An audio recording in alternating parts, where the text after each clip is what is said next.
We're talking Phillies sports. The Philadelphia Phillies are 2008 World Champions of Baseball. And New York sports. Ball game over. Yankees win. The Yankees win. And the unique history and relationship between the two cities. With Mike Carr. You're so money and you don't even know it. And Adam Turkel. I agree. Nobody's madder about than I am. They're going to say that, and I'm going to look at them and say, "Hi, you're right." This is the Battle for I-95 podcast, starting now. All right, welcome to the Battle for I-95 podcast. This is episode number 9. It is brought to you by Easy Moving. Moving is hard enough, do it the easy way. Servicing Fairfield, Connecticut, and removal in New York. I am Adam the Turkel, as you see my little sign. And my partner here is Mr. Mike Carr. What's going on, Mike, on this hot-ass summer day where we're all dropping dead? What's going on? It was a hot one. I was on a roof today, too. God bless you guys carrying the mail and having to stick this shit out. Yeah, my truck was about 115 degrees in there today. I could have freaking boiled eggs on the dashboard, but what do we need air conditioning for? We're just mail carriers, no big deal. Yeah, you only work 14 hours a day. Well, no, I don't. I'm a rural carrier, so don't get me twisted. I ain't no city carrier. Right. Well then, yeah, I was home by 12:30, bro. I'm good. Don't worry about it. Yeah. Oh, well then there's nothing. Yeah, I was still working. Yeah, you beat. I was on the roof at 12:30. So here we are, Mike. We're episode 9, and we're in the dog days of summer. The 4th of July is past. We are like about 2 weeks from NFL camp now. It's creeping up on us real quick. Obviously I'm scared to all hell about it. But before we get anywhere near the NFL, the Yankees continue to deal with their June swoon, which is, they haven't won a series since May. It's getting bad now. They've now lost, I want to say, 16 of their last 20. They at one place were in first place by 3 games. Now they're behind the Orioles by 3 games. And you're lucky the Orioles had a tough stretch, or else they could be back by 6 games already. They've been so bad. When they pitch well, they don't hit. When they hit, they give up 6 runs in the first inning. Luis Heel at least righted himself a little bit. No thanks to Mushface Frank. Pitched well last time, but they didn't hit that game. And, Garrett Cole got rocked. Didn't look good. I'm not even going to say that. He did look all right. They got a lot of bloop-throughs, and it was really a very bad luck game. But what's bothering me about the Yankees is their brand of play. Gleyber Torres, his head is so far up his ass, I can't tell where his eyes are in comparison to his balls. He just is completely clueless on the field. He continues to make mental mistake after mental mistake after mental mistake. And Aaron Boone continues to say, "Oh, but he does this good and he does that good." I've had enough of Gleyber Torres. I'm done with it. I just wish they trade this guy already. Enough. I don't care if he's a hitting second baseman. He's not a winning player. DJ LeMahieu looks like he's 75 years old. I can hit a baseball harder right now, and I'm 55, and that's not a compliment. For me, that's an insult to him. There's just not a lot going on. The catcher spot ain't hitting. You take Aaron Judge out. Even Soto has made some errors lately, not looking great. Hasn't had some great at-bats. You take Judge off this team, and, man, I can't even imagine where they'd be. But the good thing about baseball is you keep getting chances to fix it. And They start a 3-game series tonight with the Rays, and then they have a 3-game series with the Orioles before the All-Star break. And I'm calling it. This is a make-or-break 6 games for the Yankees. They will either be back 6 or 7 games at the All-Star break, or they'll be back close to even or around even at the All-Star break. They got to figure it out. They got to figure it out now. No more waiting. This team is starting to look, I was confident going into the year, and then they started well. It started to look like this team was not constructed well. Stanton was playing great, but who didn't think Stanton was going to be out for 30 games again, like he is every year? Mike, he's out every year. 30 games. Yeah. Every year this guy's out. I remember when the Phillies were were one of the people, one of the teams trying to get him. And I was not a big fan. As great as a player he is, like you said, he's out. Not a great player. He's a great hitter when he's on.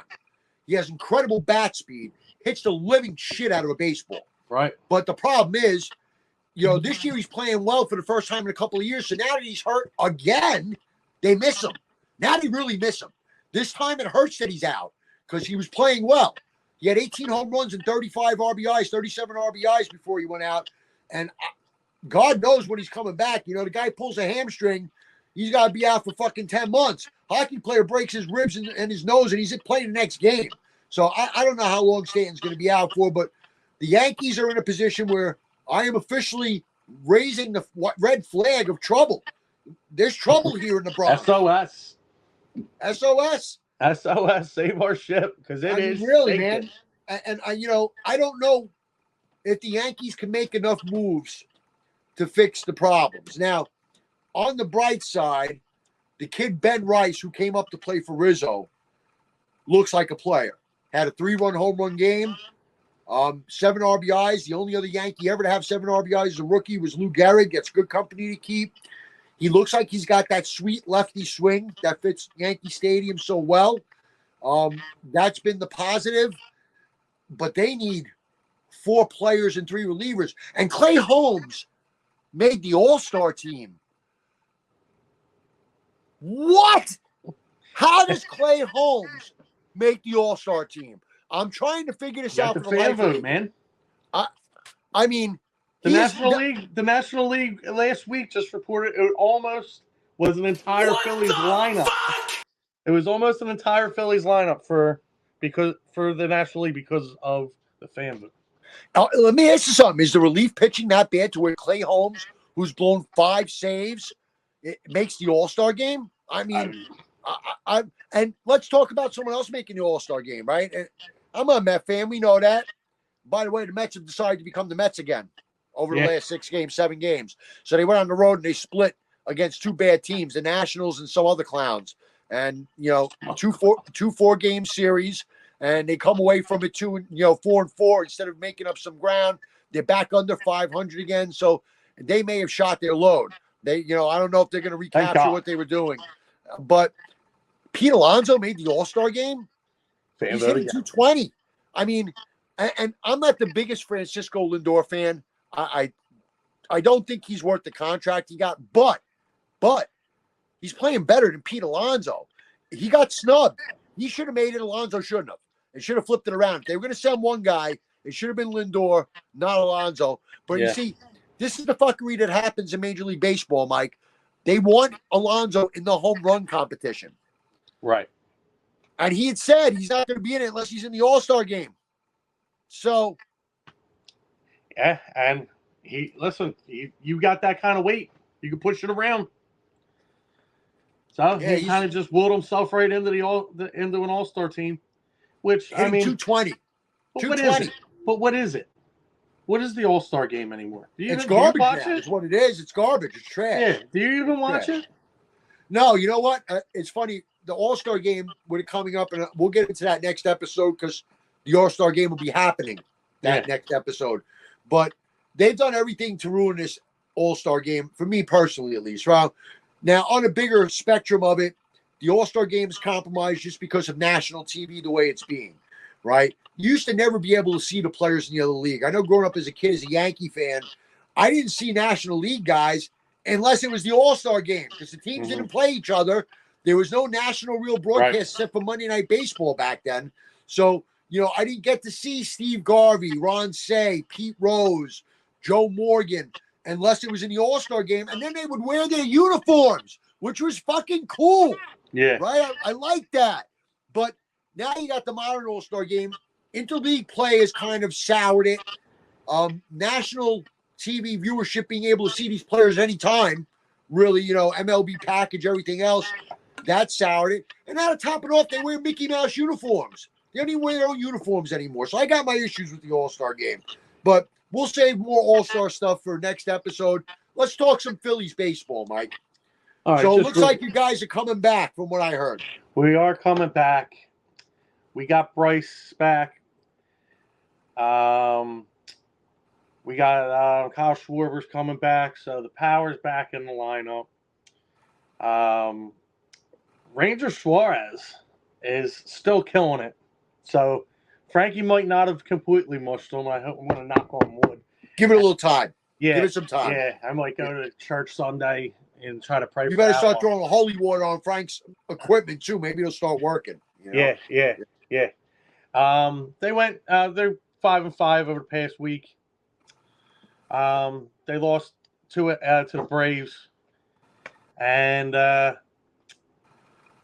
my big thing is right now is let's get through the All-Star break, and then this is when the season's really going to start, because we have to not only beat the Dodgers this week, but then we got, I think, the Diamondbacks coming back too. Oh, your favorite team. Those schmucks. Yeah. The little league softball team that somehow could. Yeah. Oh no. So Phillies are still looking good. The Mets are finally metting, and they're, I think, 9 games up.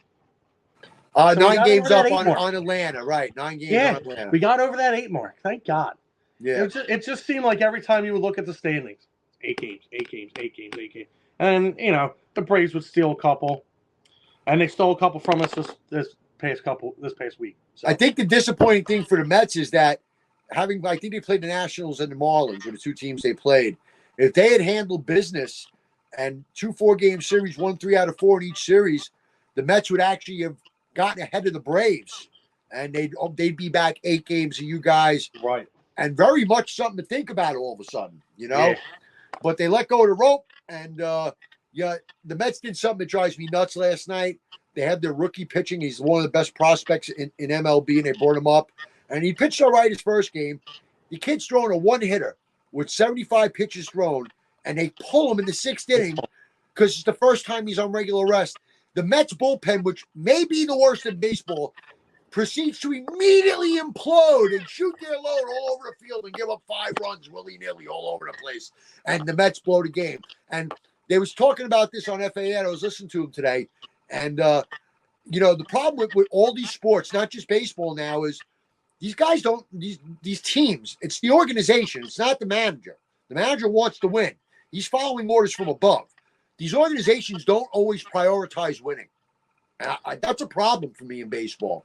Even in basketball, Mike, with the minutes management and the load management, it's like they're willing to drop certain games or take a chance on drop certain games, and that just kills the competitive nature for me, man. Right. I mean, they had to implement the 65-game rule. Yeah, for awards. And you could play half the season and somehow win MVP. We get the fuck out of here. Yeah, it's all a mess. Sports is all money now, but we're midway. A little more than midway actually through the season.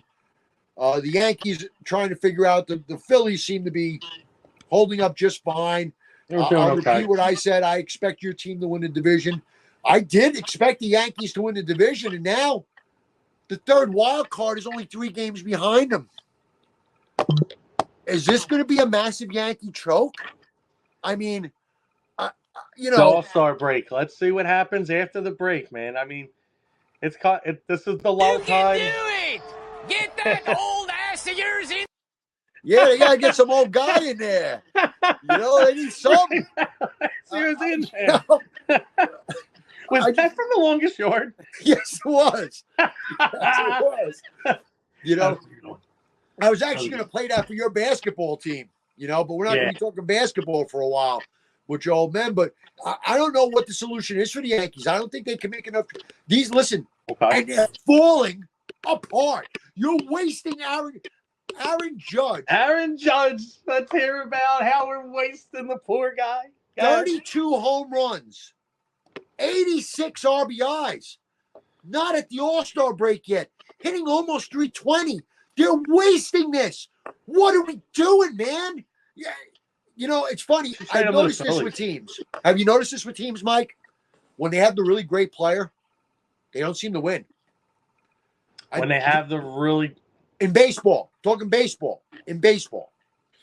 Think about it. The Yankee dynasty of the 90s, Jeter was great, but it's because he was a great postseason player. It's not like he was the best player in baseball, hitting 350 with 50 home runs. Okay. You know, how many World Series did Barry Bonds win? How many have Mike Trout won? You know, Yeah. Harper. How many has Harper won? Nationals won after he left. You know, Right. so I don't know. Immediately after he left. Immediately. What has Shohei Ohtani won? You know, I don't you know know. what? Is it his face? I just can't fucking stand that guy. I can't. Listen, I'm respecting greatness. The guy's, you know, he's a great pitcher, great hitter. I mean, he's not pitching much, but He's not it's pitching at just all his this fucking year. Face. I can't fucking stand him. I'd plunk him every time he went off the bat. You're gonna make me edit that out. Let's not go after people like that. Okay. No, I'm serious. I'd throw at him every time. I'd hit him with the hot 87. You don't like his stoic attitude. That's what you don't like. Yeah. He's got that Japanese, emotionless, Yeah. goes Yeah, through he's the no fun. motions, but the guy hits like A ton. he can thud, no ton. doubt. So, but that's where we're at in the baseball season, and you know, football is probably a couple of weeks away now from. I think that the Hall of Fame game is at the end of July or first week in August, so that's right around the corner now. And I'm scared, as I've been saying. I'm terrified. I look at the roster and I get happy, and I look at the head coach and I start to cry. I look at Aaron Rodgers and I don't know what the hell to think.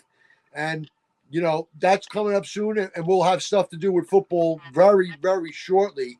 Yeah. But we got a couple of segments to handle this week, right, that we talked about. And to handle these two segments, we have to bring in Mr. Audio Disaster himself, the man who does not know how to get himself a headset, no matter what he does. And he's from a remote location somewhere in God's country. I think he's otter sitting or dog sitting. He's taking care of some animals or something.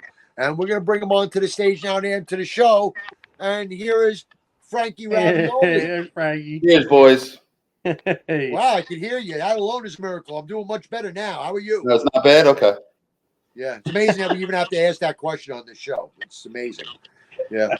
So, Frankie, Yankee baseball real quick before we get to our segments. What's going on? You tell me. The only thing to look before it was Luis Heel you look forward to, and now it's Ben Rice. Let me tell you, Rice-A-Roni, baby. Yeah, what, 3 homers in one game? The kid can hit. And they said that was the first time that happened. I thought Kevin Moss might have did that. No, it was the first time it happened for the Yankees. Not the first time it's ever happened. No, I mean I thought Kevin Moss might have did it for the Yankees. No, and he's also the only Yankee other than Lou Gehrig as a rookie to have 7 RBIs in a game. Okay. So that's some Yeah, rarefied territory. I love the kid's swing. Now he's a butcher at first, you know, not a real good first baseman yet. He was a catcher, Mike, until this year. Never played first in his life till this year, and you could tell at times. You know what I mean? Oh yeah, listen, I've seen it with Bryce Harper. When Bryce Harper first got to first base, he was putting the wrong foot on the bag, and you know I caught heat, and I kind of have to. I got to shut my mouth now because the guy is probably going to. I'll say it, Mike. I'll say it. He's What's not that? a fluidic natural first baseman. Right. He's just right. not. But now he's going to probably win a Gold Glove at first base this year. He's not going to win a Gold Glove. Harper? No, not at first You base. been hanging out in Kensington again? Yeah, no. You hanging out in Kensington? Getting some of that good stuff? Yeah. I don't know about winning a Gold Glove, Mike. I mean, He might win the Gold Glove. He's out. if He's I'm up there. the Phillies, I just want him to be average, and I'm happy. If he's an average first baseman, the way he hits, I'm happy. So that was the thing with Reese. He was just a slightly below average fielder. Guy could hit, and he's doing great in Milwaukee. And kudos to him. Thank you for your service here, brother. But but Reese don't hit like Harper. So if Harper gives you average play, it's acceptable because of the way he hits and what he brings to the game in tenacity. You know, the guy's a gamer. He's a baller.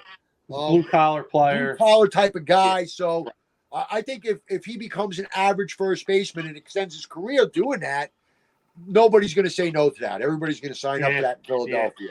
But another time that I had to eat my words. I've jinxed and mushed everything since we started this podcast. Don't worry about it. Frank eats his words every week. All he does is give out bets and then he eats his words out. Yeah, Harper wins a Gold Glove just like Hartenstein starts over Chet. Come on. Here we go. So it's on record. We have a $50 bet on this. Okay, so listen to me. Okay? Listen to me close. What the fuck? You don't give a guy $30 million and put him on the bench. You don't give a guy $30 million. $30 million. And then have $30 another million. guy that's making 8 and put the guy that's making 30 on the bench unless he wets the bed. He's going to get the chance to start first. Hartenstein will start unless he blows it. As long as he plays well, he's going to start. And your boy Chet is coming off the bench because he's making $8 million. You don't bench the number 2 pick in the draft. Why not? He's making $8 million. You don't sign $30 million backups, Frank. Okay, these Frank, contracts are stupid. What do they tell you? Name the team in the NBA that has ever paid a guy $30 million to come off the bench. The New Orleans Jazz back in 1968. I don't fucking know.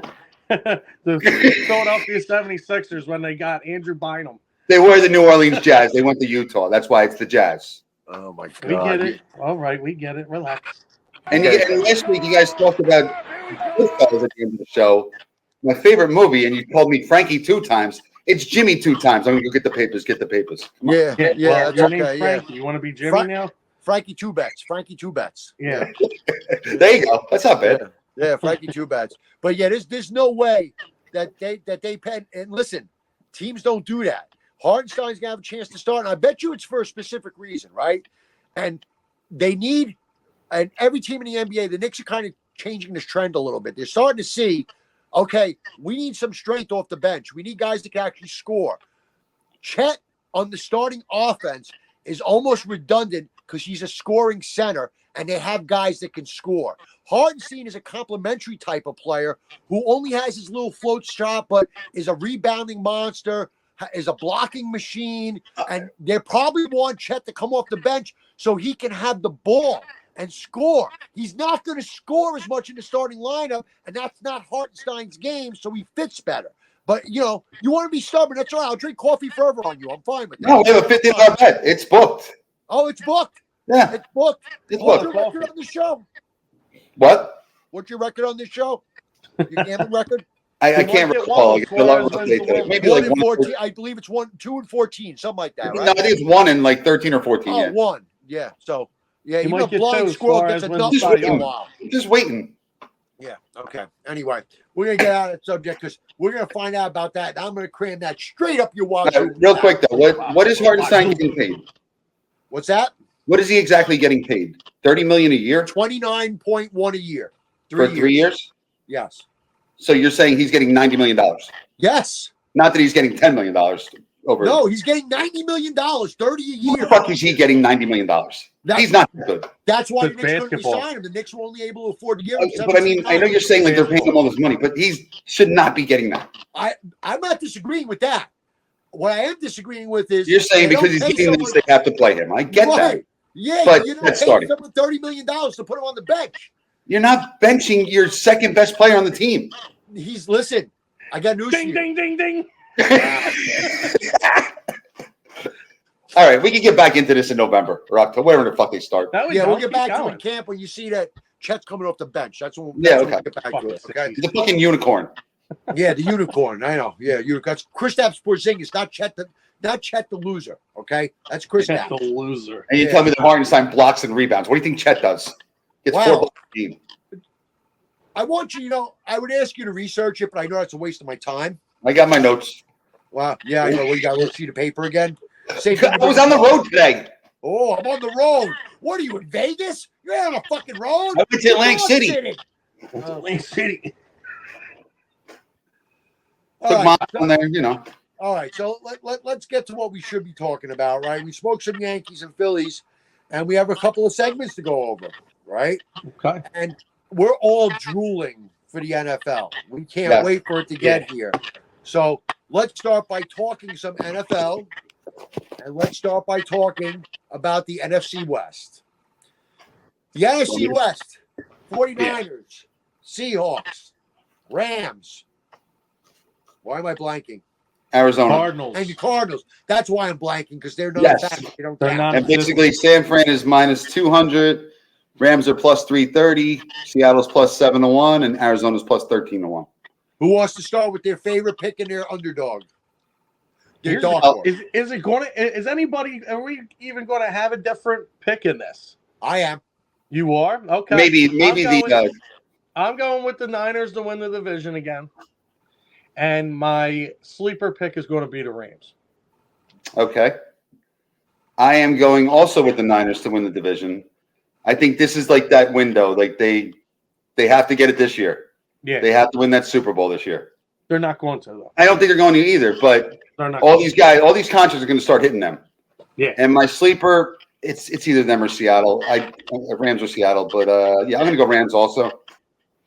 You ready I for like the Turk Rams. Stradamus? Arizona. Oh boy, he's going. Here comes Turk Stradamus. So the 49ers overall have been very lucky injury-wise over the last few years. Other than their quarterback issues, which cost them the NFC Championship 2 years ago, McCaffrey's been fairly injury-free. Deebo Samuels has played most of the time. They've had a good run with that. However, the Rams were banged up last year and made the playoffs. And I am a fan of Matt Stafford. I'm a big And fan. Matt Stafford So thinks he Georgia has believes. something to prove. I am picking the Los Angeles Rams to win the division. I think Marking San this- Francisco will still make the playoffs. I can see the Rams winning 12 games, San Francisco winning 11, somewhere like that, and San Francisco being the top wild card. But I think the Rams are going to have a big year this year. My dark horse, if all the shit hits the fan, is Seattle. Yeah. I kind of like Geno, but I kind of don't like Seattle. Who's their coach now? I don't even know who they hire after Carroll. No idea. I know Carroll retired, fired, whatever. Yeah, got moved up into the office, but to me, it's neither here nor there. I don't think Seattle has solid footing right now. The only reason I give them a dark horse chance is really because of the 12th man in their home games. They probably have the best home field advantage in football. So that's my dark horse pick. You think they got a better home field advantage than Arrowhead and Kansas City? Yes, I do. I think Seattle, when they're good, that home field when is Seattle's fucking out. good, when Seattle's good, Oh, that that place is is the rocking. loudest stadium in the league, outdoors at least. They bring it. They freaking bring it. So I have respect for the 12th man, and they lean on it. But, everyone's expecting San Francisco. It's a little bug in the back of my neck that tells me they're due for some bad luck. They're due for something to not go right this year. They've had too many bites at the apple. You know what I'm saying? Yeah. Right. I could just see the Rams having a big year. I mean, I can Now, see you them- said the Rams were banged up last year, but it seemed like that they got banged up and then people stepped up. Like Yeah. Puka stepped up for Puka. Cooper Cup. Puka's what changed their year last year. Puka changed their year. Yeah. And then the running back, I forget the one from Notre Dame, he fucking lit it up last year at whoever the starter was. So the Rams have some depth. They got the guys coming back. They got guys who stepped up last year. Good And coaching. Yes, they lost Aaron Donald. Yeah. Losing Donald hurts. There's no way around it. But it's still a top-notch defense, even without him. So I don't think they'll lose that much in the sense of total defensive play. I like Brock Purdy. Quarterbacks get hurt. We saw it happen with him 2 years ago. I like McCaffrey. He's a year older. He's due to get hurt. Sorry, just what I think about it. And Debo, the way Debo plays almost invites injuries. He puts his head down. He acts like a running back, even when he's a receiver, when he's not in the backfield. So that just something inside me tells me don't sleep on the Rams this year. I'm picking the Rams. Okay. And that is our NFL division.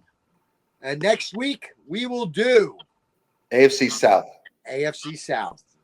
I think we can set it up where the last three will be the AFC North, right. NFC East, AFC East. Correct. Oh, I wonder why that would happen. I don't know.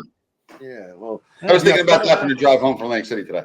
That's right. So that's our pick. So next week we're going to do the AFC South. We'll talk about that that division, and think who is going to walk away with it. That division really is really tight. I mean, that's a toss-up. There's three teams that can win that division. That's a toss-up, that division. You don't know who could take it. And does Trevor Lawrence step his game up? So far, I got to say he's disappointing so far. Yeah. I agree. Severely.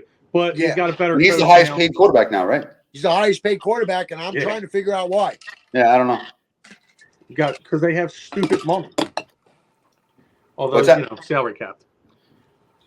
Well, they had to keep Total. him. I mean, they had to make sure, and he hasn't played bad to where you say, okay, we're going to move on from him. Right. So they're just literally. He's getting better. He's getting slightly better because he was complete. They're hoping that a second year with Peterson, right, will get him, a little sharper, more in tune. They had a little more depth on their team. I think they picked up a couple of offensive linemen, trying to protect them a little better. So, listen, he was the number 1 overall pick. Everyone said he's going to be generational. They almost have to give it a shot. I don't see them having an option. And that ends that segment. Now, if we want to discuss a little more NFL, we knew there was some change of addresses this year. Zach Wilson's in Denver. God help me if he has a good year. I may have a heart attack. It could happen. You could catch me wigging out on the street like this, spazzing out. It could go bad. So I don't want to see that. But some address changes this year. Kirk Cousins, Atlanta drafts a quarterback. They did. What are They doing down there? drafted. Bo Nix went to Denver, right? Yeah, well, I want to know what Atlanta's doing down there. Why'd you give Cousins? Oh, Atlanta drafted the Washington quarterback. The Washington, yes.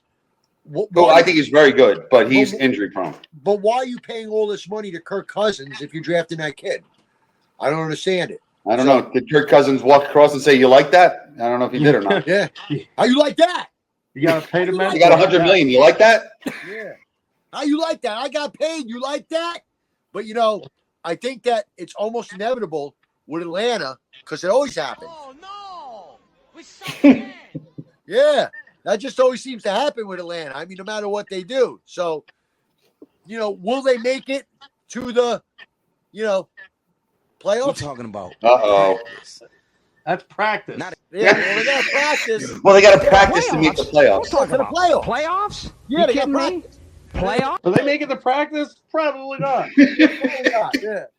Yeah. So, couple of, Kenny Pickles in Philadelphia. Oh, God. Oh yeah, he's the second coming of Christ, and Wow. It's still happening. I turned off the radio. I'm going to turn it back on in October. Wow. Because people are saying I heard the other day Jalen Hurts is just not that good of a football player. Wow, he's not. Wow, he stinks. Yeah. He stinks. He's got to do a Super Bowl his second year.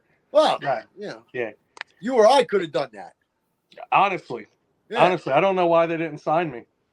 Listen, the Knicks called me last year after all the injuries. I told them, guys, I can't. I'm hurt. I'm banged up here. Deliver the fucking mail. You know what I mean? So it's a problem. Yeah. So, I got other things going on. I got things going on right now. You keep your $2.5 million that you were going to give me on the courtesy thing, but I can't do it. Thanks anyway. My mom said I'm not allowed. Yeah. So, a couple of address changes in the NFL. Draft all done, all wrapped up, and all that stuff. Numbers are coming out now. Future numbers are coming out. We're starting to basically get an idea of what these teams are going to look like, obviously barring injury, going into camp. Hey, you get a couple of surprises here and there, a couple of free agents that weren't drafted that maybe they stick if you get someone that's outstanding. But I think for the most part, everybody sees what's going on. I'm actually curious. I mean, as scared as I am with the Jets, I can't. It's like watching a car wreck. You can't turn away. I can't turn away from it. Aaron Rodgers, blah! Robert Saleh, blah! I can't turn away. You just got to keep pushing it. Terrible. I think Vegas has the Jets up there to win the division. I think they're right behind Buffalo. There's a lot of people that have put money on the Jets to win the division because of their roster. Listen, they do probably have the best roster in that division. I can't argue their roster. Right. If you look at their roster-wise, they're a top 5 roster in the NFL. But you don't know what you're going to get from Aaron Rodgers if he's going to lose his mind or he's going to go out on some mushroom trip or something mid-season because he needs to clear his head. What were you calling it before? Yeah, ayahuasca. Ayahuasca. It's the ayahuasca. Yeah. And you don't know if Robert Saleh is even running the team, which I really, to an extent, I don't think he is. It's like watching a train wreck. You just don't know what you're getting.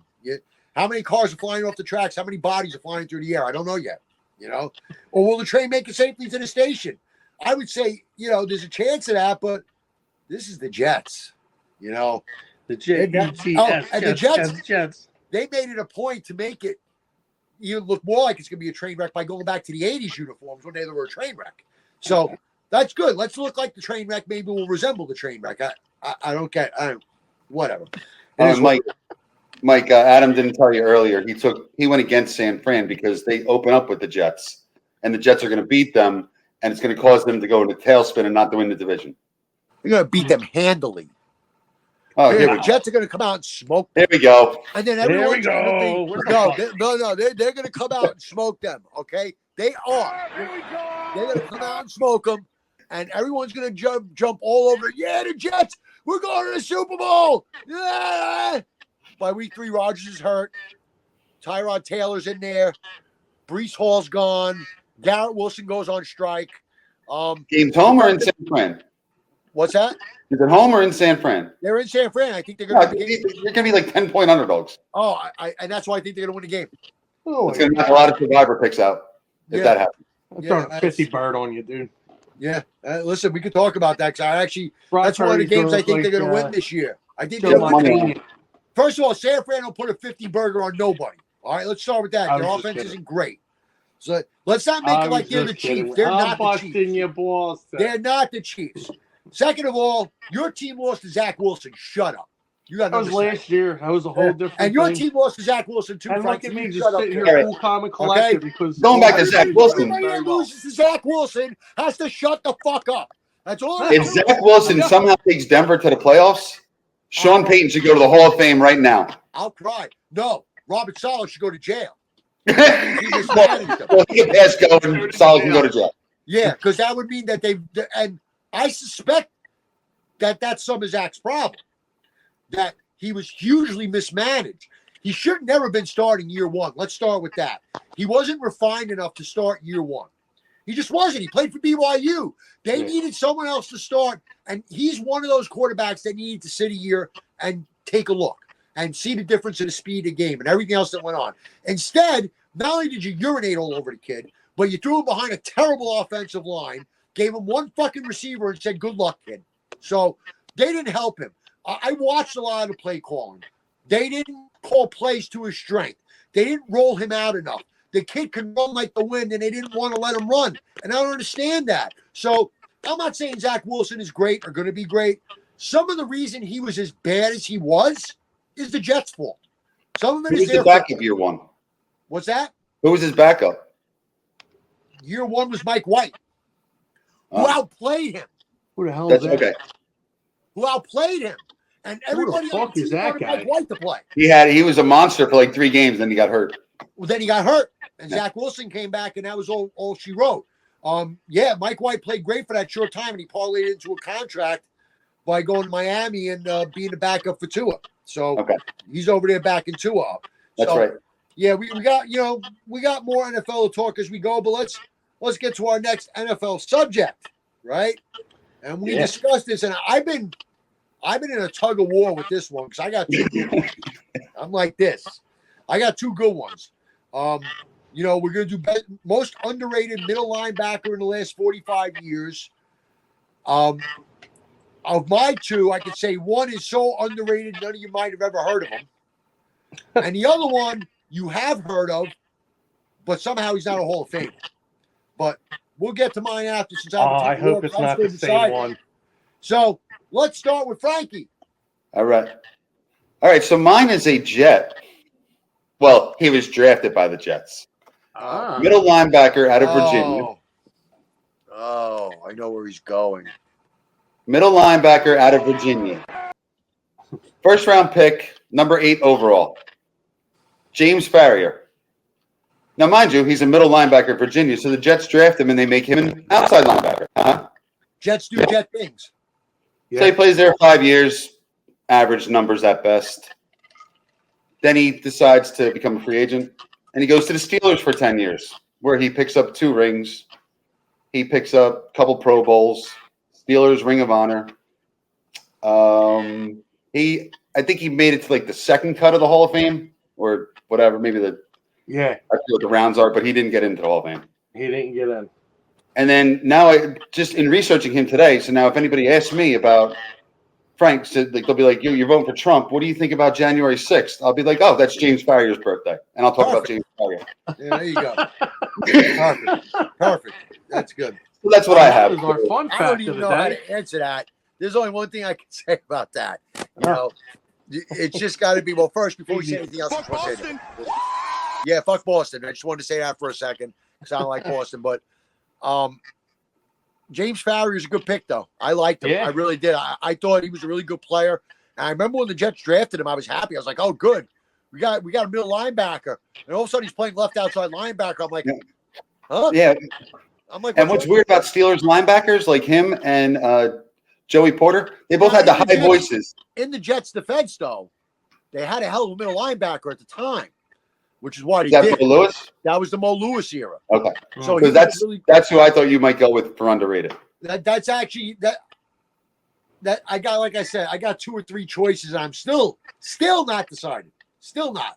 Before we But I think James Farrier, like, he had that high voice too. Like when he got excited, I always laugh when like people have like that Mike Tyson voice. when he talks like this. Yeah. Yeah, like dude, you're fucking 6'2", like a brick house. Game today, guys. Let's all Exactly. get in here. Yeah. So I think I made up for my Merrill Hodge era last week. Yeah, I think you did a little bit on that one. Yeah, I think you made up for it a little bit. Mike, We what got do you got? Underrated middle linebacker. Hit me. Oh man, so we were talking about this last week. You know, should we stay with our teams? Should we go against them? I'm going to go back with the Eagles, and I'm going to pick up the Axeman Jeremiah Trotter himself. Not Hall of Fame numbers, Good player. but a really good leader. I'll call him an impact player. He was a good He was impact an player. impact player and leader of that Jim Johnson era defense. He was drafted as Stephen F. Austin in the 3rd round. He was actually highly sought out, but he got a knee injury. So he fell down to the Eagles were thinking about taking him in the 1st round, which the Eagles never take linebackers in the 1st round. That's why the 3rd Eagles round. have one Super Bowl. Yeah. Yeah, that's true. But we do have one. How many do you have? One. When was that? Long Sick. time ago in a galaxy far, far away. Yeah. Sick. Yeah. So he was Hey, 4-time Frank, Pro take your Bowler. thumb. See your thumb? And stick it Some right straight up. in the ass. Yeah. Yeah, at least we beat Boston. True. Fuck Boston. True. Fuck Boston. Yeah, at least you took out the Patriots, who everybody hated. Yeah. What the fuck? And it was great. They were not happy about it, and I was happy about that. That's a So- good pick. I like Trotter. Trotter's a good pick. He had good numbers. I remember watching him against the Giants a lot. He seemed to elevate his game against division rivals, Giants. He Cowboys. went. So here's a great story too. You know, he knocked him out cold, LeVar Arrington, in a film meeting. Oh man, if I would have known that you were going to say that, You know what? I would have got the clip that from Long and Short that said, "I think I made him shit himself." I would have got that. Wait, Yeah. where did he knock him out? Where was that at? They were. In the meeting room. In the meeting room. Oh, okay. In film. Apparently, they were going at it all camp during the meeting room. LeVar basically told him, you know, shut your fucking mouth. And Trot just got up and just slugged him and put him down with one shot. And correct me if I'm wrong. Did his son just get drafted by the Eagles? His son did get drafted by the Eagles, and Jeremiah see Trotter Jr.? if we got a middle linebacker now. Because my son is a year younger, so when they were playing football, my son was on the JV team. The other kids were varsity, would play against Trotter's team, and they said that kid was a beast. This is when he was like 12. Yeah. Anybody? I think he went to Clemson. Did he go to Clemson, his son? Yes. Yeah. And he was a beast down there. Yeah. So we will see with that. I think I know who Turk's picking. I don't know if you know who I'm picking. Not if he told me somebody the other day think- never heard of him. All right. Is it an AFC East team? No. Oh, okay. Well, that. So Okay. I had 2 potential Jet choices, both who fit the criteria. I didn't think you were going to go with the Jet. I thought you were going to go with somebody out of Miami. No, I was not going to do that. Okay, go I ahead. would never pick anybody to do anything for Miami. Screw Miami. Okay. Yeah. But I was teetering on 2 Jets, one being Mo Lewis and one being Lance Mel, who again played during the sack exchange era. But it seems like I'm picking that whole defense the first couple of picks, that whole team. Yeah. So I said, your fantasy you know what? team just I said, They got two in there. Yeah, let me not be like these losers. Let me expand myself to beyond my team, beyond my division, beyond my conference, and go somewhere where they don't expect me to go. This man was drafted late in the first round. He's a member of the All 80s Decade team. How he's not in the Hall of Fame is beyond me. I think the only reason he's not in the Hall of Fame is because who he played next to. And his numbers are spectacular. He's a two-time Super Bowl champion. He is Mr. Carl Banks of the New York Giants. And I think the only reason he's not in the Hall of Fame is because he played next to the greatest linebacker in the history of football in Lawrence Taylor. But if you look at Carl Banks' numbers, and I'm hoping he does eventually get in the Hall of Fame, I really think he deserves it. He had 39 and a half career quarterback sacks. He was a member of the 80s All-Decade team, first-round draft pick, although late. As I said, 2 championships. Later went to the Browns when Belichick took over the Browns and helped change a culture of a loser. And He was on the Giants' second Super Bowl, right? Right. He was on. Yeah. And then right after that is when he left as a free agent. I think he left in 90. I want to say 90 he left. Now I'm thinking about it, 90. Giants won their second Super Bowl, 89-90, right? And he left that season. That's when they tried to pack. No, he was there one more year for 90-91 with Dan Reeves. They tried to glue it together with Phil Simms for one more year, and they didn't get there. And then they dismantled basically the whole team. LT ended up retiring. Banks moved on to Belichick, got the Cleveland job. Banks moved with Belichick, blah, blah, blah. So Carl Banks is my choice. I want to give a shout out to the honorable mentions of Lance Mel, who probably nobody's heard of, who during my childhood was dynamite, and Mo Lewis. As much as I love you, you created Tom Brady. You did. Oh, Yeah.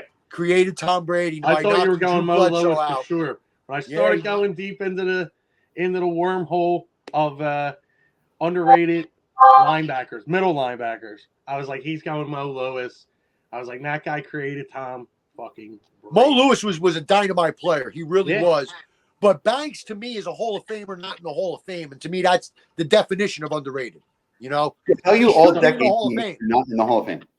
What? Well, here's a all guy. decade and you're not in the Hall of Fame. And Yeah, I was going to pick him. And he has Taylor. strings. Yeah. Zach Taylor of the Dolphins. That's what I thought you were picking. No, I will never pick a Dolphin. The only Dolphin he would go with is AJ Dewey. Fuck AJ Dewey. Wow. Okay? Wow. One of the guys that made my childhood miserable. Fuck him. Yeah. Anyway. Yeah. AJ Dewey, you know, I told you the AJ story. I told you that, Mike. In Miami in the AFC Championship game when Shula didn't cover the field, AJ Dewey from defensive end had 2 interception returns for a touchdown. The Jets lost the game. Hey, I've actually just thought about this. I never asked you this, Adam. Were you watching the Heidi game live? Wow, I'm not that old. It wasn't in the 70s? I was in 68, you clown. I wasn't Okay, you weren't watching that. live. Oh, my God. And now we want to know why his bets fail. Here we go. I had a lot of drinking today. Yeah, here we go. All right. So that does it for that segment. Next week, let's go back to the offensive side of the ball. We're going to get a difficult one. I want you guys to actually work for once, you bunch of lazy. Oh, God, a left guard? Work. Most underrated right tackle. Right tackle. Right tackle. tackle. All right. Boy, does that one suck, don't it? Yeah. That's great. Boy, Turk's an asshole. Damn right I am. Yeah. I don't think that's hard at You all. guys didn't even have to say it. You know, you didn't have to say it, but as soon as I said that, What the fuck? that's what I heard from you guys. I heard it from your minds. What the fuck? Right tackle? Yo, We'll I'm do the an right offensive lineman. I love talking about offense. Oh, me too. Yeah, I you love linemen. guys like the lineman. I mean, my son, who's a little shit, loves linemen. He loves them. Absolutely. I will tell you this as a football coach. I could have Mickey Mouse at quarterback, Goofy at running back, and some of the 7 dwarfs playing receivers. If I have Godzilla, King Kong, and every other Titan playing the line, I'm going to win anyway. How many times have you said that? It's the I think truth. I've heard you say that like 50 times. It's the truth. And this is no disrespect to skill position players. And I want you guys that all played for Turk, who is now retired, to hear this. None of you are nothing without your line. Nothing. Your line makes your bread. If you're a defensive player, they get pressure, which makes the quarterback hurry up and you to pick off a pass cornerback.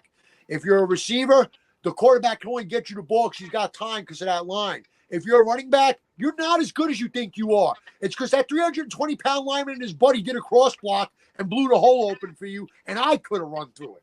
So unsung heroes. I have all the respect in the world for linemen in the football world, both sides of the ball, offense and defense. So that's why we will do something people never do on shows.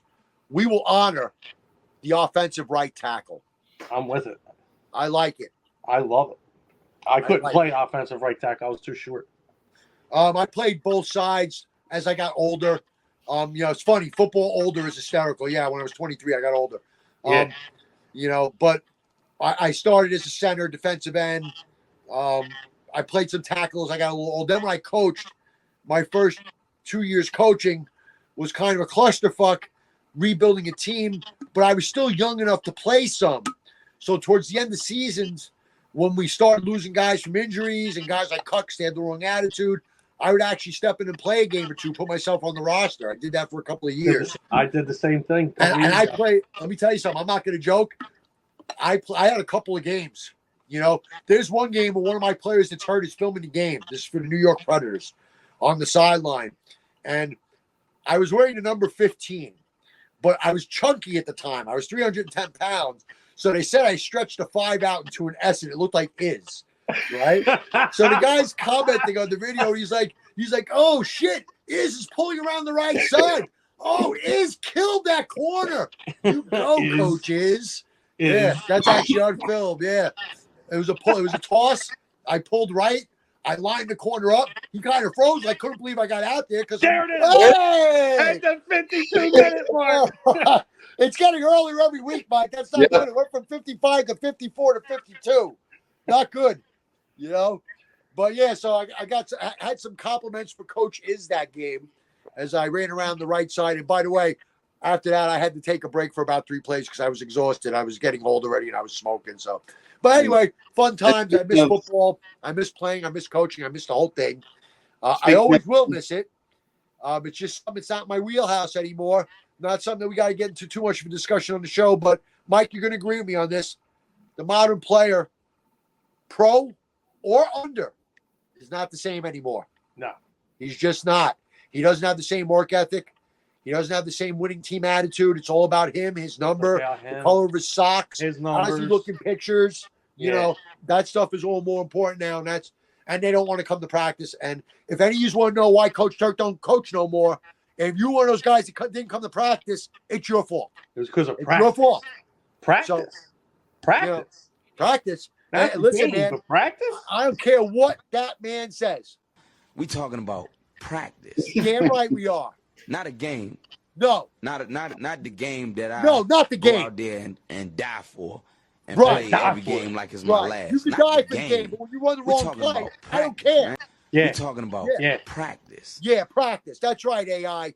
We talking about practice. Yeah, something you don't know the 2-hole from a 2 route. Practice. Nothing we can do. It's just a different environment now. Guys, I know you're talking about linemen. Did you see the picture of Marquise Pouncey now? No. He was like 6'2" Did or he get rail thin? Dude, he was like a crackhead.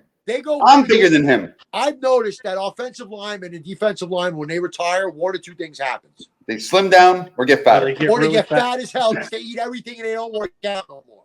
Right? or they slim down because they're tired of working out and they go on these mad diets and they get lean. Look at Michael Strahan. Yeah. Look at John. Have you seen John Runyon lately, Mike? Yeah. He's thin as a rail. Thin. Jeff Saturday when he retired? His son's Jeff pretty Saturday. good. Jeff Saturday when he went to ESPN, you would watch him lose weight every week. Yeah, he was real skinny. Yeah. By the way, I don't know if you've seen his son, Runyon's son. He's in the league. Yeah. His son reminds me a lot of him. Oh, is his son? I didn't know that. Yeah, Runyon Jr. plays, yeah. Okay. Quick story about them. I went to since I like bringing up fights so much, I went to a training camp when it was back at Lehigh before Chip Kelly moved it and ruined our trips out to Lehigh. John Runyon and Corey Simon, I mean, two mammoths, got into a total fist fight right on the 25-yard line, right in front of me. And I'm watching, and then you see Runyon crack him, grabs his helmet, and throws it 40 yards downfield. I met Runyon a bunch of times. I used to coach at a football camp called Sports International Football Camp. And what they did is they prepared high school kids for college, high-end high school kids who were projected to go to D1, 1AA. And we would get them in camp for a couple of weeks in the summer.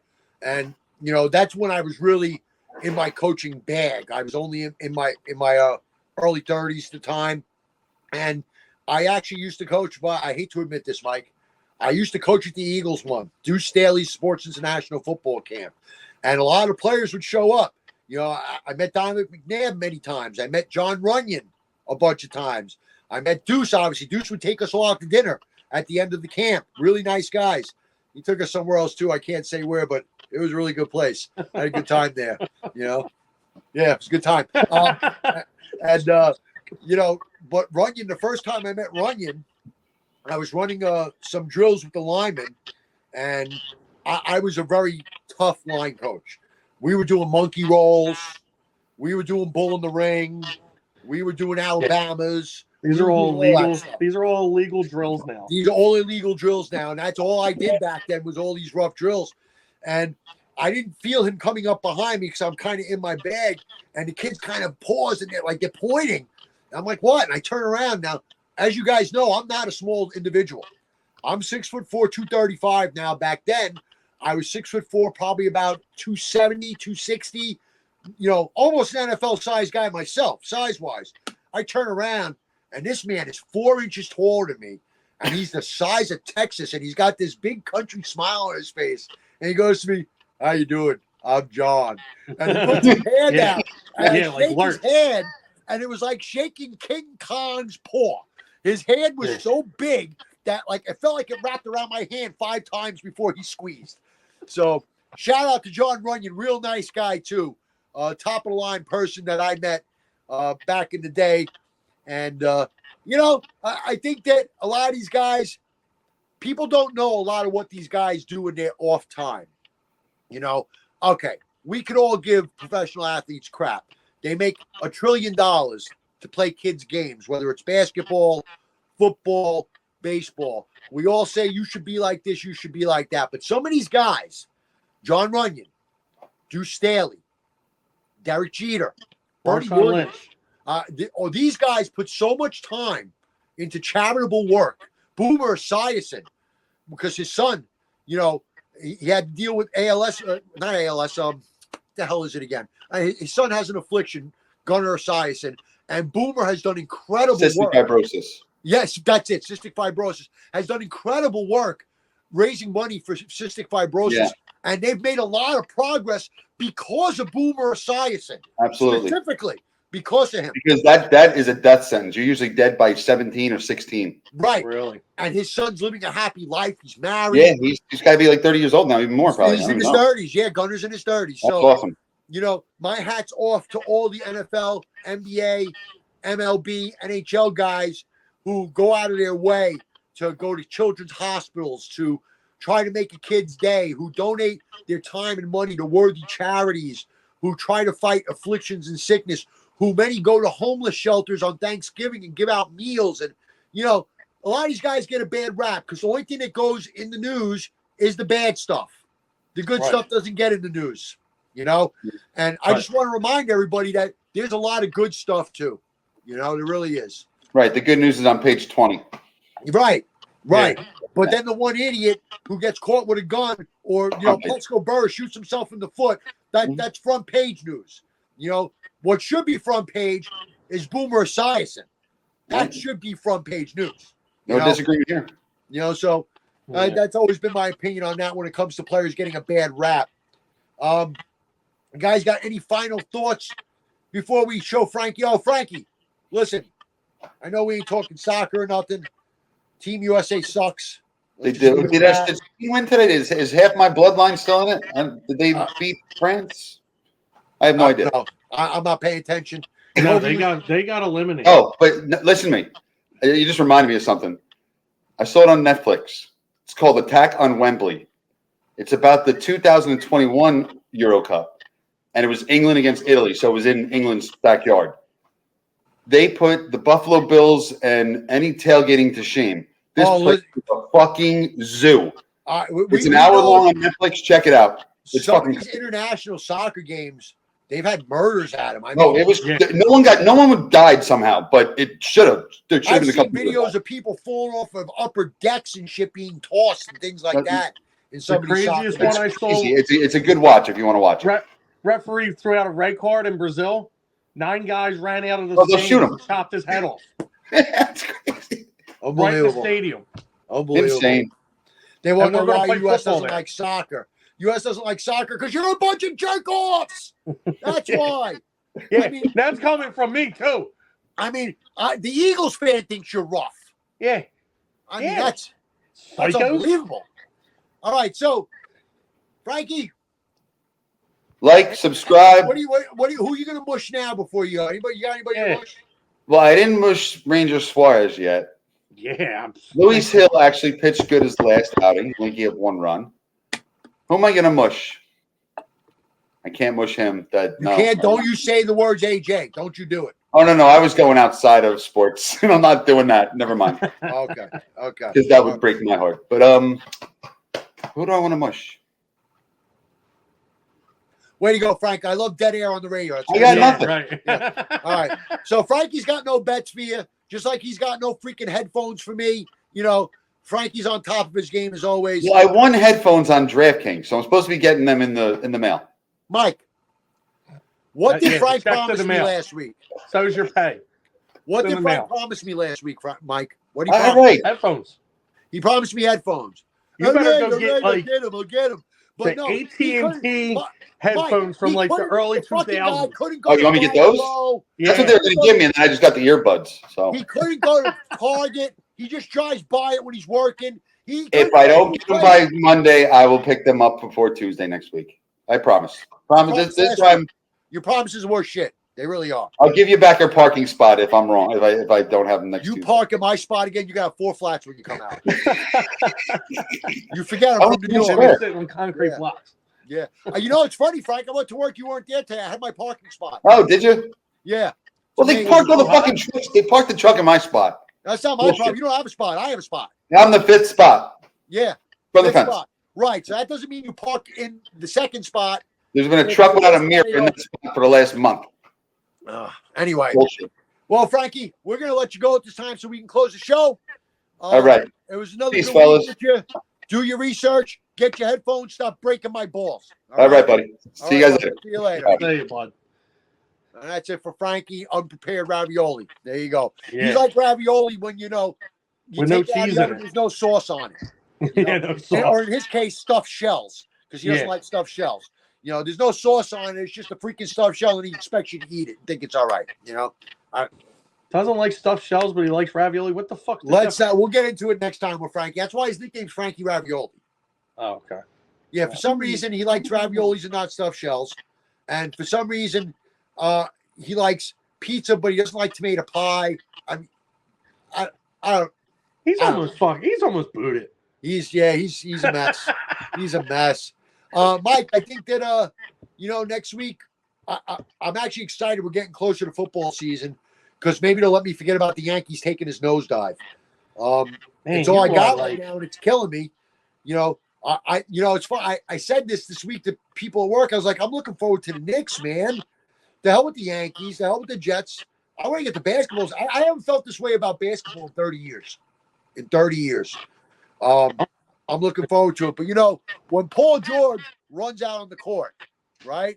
You can do it! Get that old ass of yours in. You can. Yep. That's what they're going to say. Get that old ass of yours in there. Let's go. 34. Yeah, he's 34, but in basketball age, that's like being 50. It's unless you're LeBron. Unless you're LeBron. Unless you're LeBron. And look, I give him a lot of crap, right? LeBron. And Everybody does. And I think it all stems from the decision, when he did the decision. He looked pompous, and ever since then, I actually rooted for him against Golden State. It's probably the only time I ever rooted for him. When he went down 3-1 and they came back. I couldn't help but root for them because what he did in that series was epic all-time shit. And it was something to watch. But I got to say this about LeBron. For him to be playing at the level he's playing at 40 years old is just outrageous. Yeah, and then his son scores 4 points in a summer league game. Wasn't that a good draft pick? And now he's out with a knee injury. Did you hear about that a lot of money's been put down on Bronny to win Rookie of the Year? Jesus God. I'm the Rookie of the Year? You'll be lucky he's not in the G League. What are you kidding me? Right. Yeah.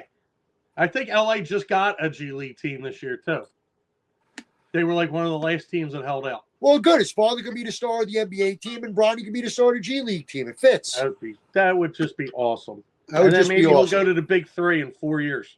Actually, time out. Don't hate on the Big Three. I actually like the Big Three. I'm not hating on the Big Three. I'm hating on Bronny James. Have you watched any of those Big Three games? Yeah, they're cool. They're fun. Yeah, they're fun. It was like back in the day when you would watch the pro beach hockey. Yeah. Oh, you know what I used to love back in the day? Remember Battle of the Network Stars? No. You don't remember that? No. They would get all the stars from different shows and make them do athletic shit, and they all sucked. So it was hysterical. It was great. They would have them in all these athletic competitions. It was hysterical. It was like almost like a TV Star Olympics. Like an American Gladiators? But... Yeah, no, not that severe. But yeah, there'd be athletic stuff, and boy, some of them were just terrible. And then you'd be shocked. There'd be 1 or 2 that would be mega athletic. And you'd be like, huh? Pros versus Joes was pretty cool for a while. Yeah, and I also used to like the not the current iteration because it sucks now because it is the Pro Bowl. But back in the day when they would have the Pro Bowl games before the Pro Bowl, they would have like the throwing competition for the quarterbacks and the obstacle course. I watch that even now. Yeah, I can't. If it's on, in passing. Did you see Joe Burrow's 18-week schedule breakdown? Basically move the Pro Bowl to the middle of the season, have a league-wide bye. No. No. You wouldn't watch it? I would have it like the NBA you one? Want to know the truth? They just got to abolish it at this point. Yeah, I mean, they're playing friggin' flag football. I mean, come on. And you want to know what drove me nuts? There was 40,000 people in the stadium to watch a flag football game. Yeah. What is wrong with you people? What are you, a bunch of sheep? Bunch of freaking sheep, man. They are. Listen, like you said, the player now is, and some of these the young fans, they'll go see that. But back in the day, you would have guys tear somebody's face off for what was it, a $25,000 check? Yeah, because it mattered. Listen to me and you, that's a lot of money. But to them back then, it mattered. They were making $150,000 for the year, or whatever. That $25,000 was a big deal for them back then. Right. Even like playoff bonuses were a big deal back then. I remember hearing stories about when the Knicks first started making the playoffs with Ewing, when they first started getting good again, and John Starks, when he found out what his playoff appearance per round was, almost wigged out. He couldn't believe how much money he was going to get to be in the playoffs. So playoffs. Yeah, good old Jim Morrow. Yeah, we'll hear Jim just for that. Playoffs? Don't talk about it. Playoffs? You kidding me? You kidding me? Yeah. That could be what I'm saying about the Yankees later this year. You kidding me? You were saying about the Jets, too. Wow. There we go. I'll tell you what. I'm not worried about the Jets beginning of the year. They're going to start like 5-1 or something. After that, I get concerned. That's where I start to worry. Yeah. You're pinching yourself. 5-1. I'm like, throw water on your face after every game. That other shoe's getting ready to drop. And then you find out something happened, like some player banged a 16-year-old or something. Something terrible happens. And it's the end, and it falls apart. But I digress. It is what it is. Mike, it's been a good show, Mike. Yeah, absolutely. Next week we'll hit on our AFC South, on our underrated right tackle. right tackle. I don't even know what an overrated right tackle is. So researching an underrated one is going to be really interesting. Yeah. Probably a lefty. For a lefty quarterback would be like an overrated right tackle. That's a good idea. Maybe, Boomer Sison's tackle and, lefties like Jim Zorn. Like Vic's left tackle or right tackle. Yeah. They basically become the left tackle for a lefty. So yeah. All right, Mike. All right. Please give us, for the love of Christ, a like and subscribe. Subscribe.